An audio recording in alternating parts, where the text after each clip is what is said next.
Ay, kainaman niya ni, yung mga inapadala ni tiyo mo. Sa akin, pamay nila. Isukatin mong pati nga ni yung mga luyat na saging at bokboking balinghoy.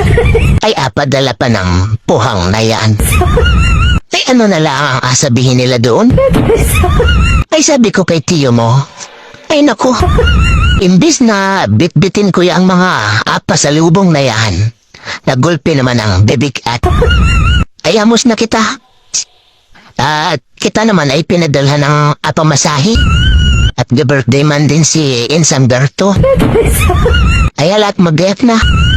At kita na lang ang maparoon sa Maynila. Ikaw na ang gabit-bit niya ang hinapadalo mo na yan.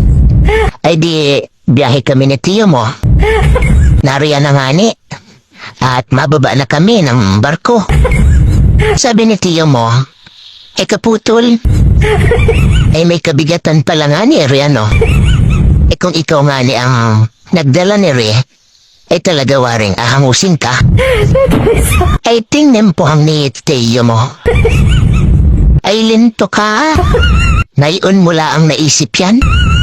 Mantakin mong bagapadala ka ng halos 10 kilong bitbitin.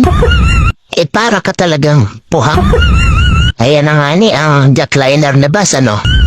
Sakay kami ni tiyo mo. Ang sabi nung konduktor, eh di niya mo nalaan po alagay ang sako na dala mo. Para hindi masikip doon sa upuan ninyo ano. Eh di lagay ni tiyo mo. Biyahe kami.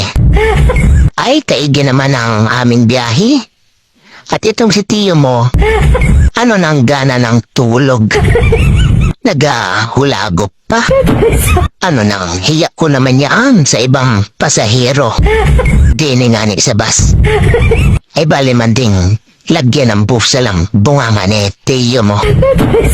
Yan pala, ay humabol pa ng 2 bulan ba? Kagabi kasama si Paing. Kaya pala ganyan ang itsura niya ang si tiyo mo. Ay di, ayan na nga ni at mababa na kami ng bus ano.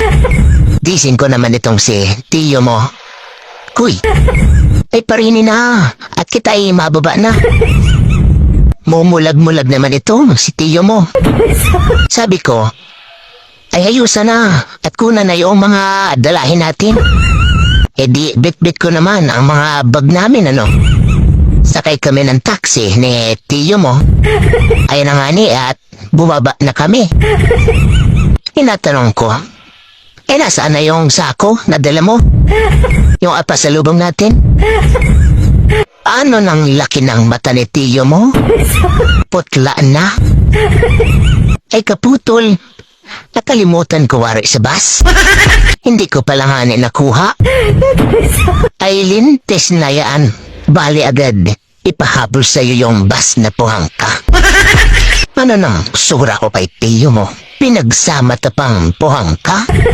Eh di ako na lang sana ang nagbaktot ng sako na yon. Balik agad tampoyongin.